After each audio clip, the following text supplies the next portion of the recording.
శాండిలియా గారు director legal రాష్ట్రంలో మాదక ద్రవ్యాలు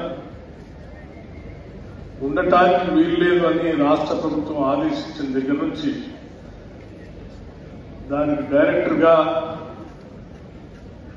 అనేక కార్యక్రమాలు చేపట్టి తెలంగాణలో మాదక ద్రవ్యాలు ఉండటానికి వీలు లేకుండా అనేక చర్యలతో మనందరినీ కేవలం చట్టపరంగా చర్యలు తీసుకోవడమే కాకుండా అందరికీ దీని ద్వారా జరిగేటువంటి నష్టాన్ని వివరిస్తూ అందరినీ దాంట్లో పాల్గొనేటట్లు చేసే కార్యక్రమం రాష్ట్ర ప్రభుత్వం నుంచి మనస్ఫూర్తిగా వారిని అభినందిస్తా ఉన్నాము. గౌరవ ముఖ్యమంత్రి శ్రీ రేవంత్ రెడ్డి గారు రాష్ట్ర కేబినెట్ యావత్తు అందరిది ఒకటే ఆలోచన. తెలంగాణ రాష్ట్రంలో ఏ ఒక్కరూ కూడా మాదక ద్రవ్యాలకు బానిస కాకూడదు, మాదక ద్రవ్యాలు ఈ రాష్ట్రంలో అమ్మటానికి వీల్లేదు, మాదక ద్రవ్యాలు ఈ రాష్ట్రంలో సరఫరా అనేటువంటి మాటే రాకూడదు.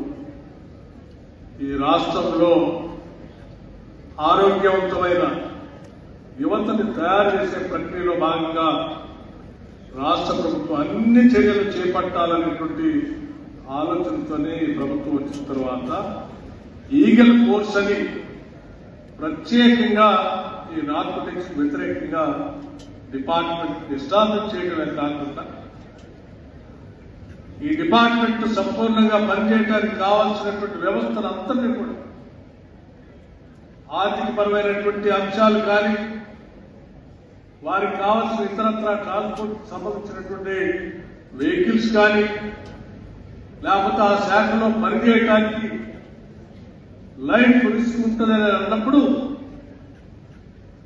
అంత రిస్క్ కూడా తీసుకొని రాష్ట్ర సమాజాన్ని కాపాడటం కోసం పనిచేస్తున్న ఉద్యోగ వ్యవస్థకి ఇన్సెంటివ్స్ ఇవ్వాలని ఒక ప్రపోజల్ ఇచ్చినప్పుడు తప్పనిసరిగా చేయాల్సిందే అని ఈ రాష్ట్ర ప్రభుత్వం ఆ ఇన్సెంటివ్స్ కూడా ఆమోదించి వారందరినీ ప్రోత్సహిస్తూ వస్తాం.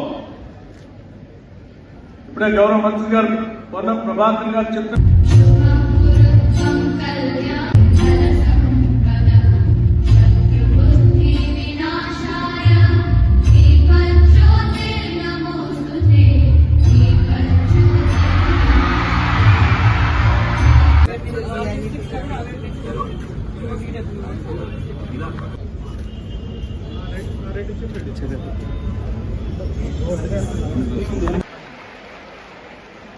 Yes. So, వేదికను అలంకరించిన పెద్దల వారు డ్రాయింగ్ ద్వారా మనకు తెలియజేశారు. చప్పట్లు కొడుతూనే ఉండాలి. It's from your own students that we are coming up with this ideas. Third prize మరొకరు గెలుచుకున్నారు.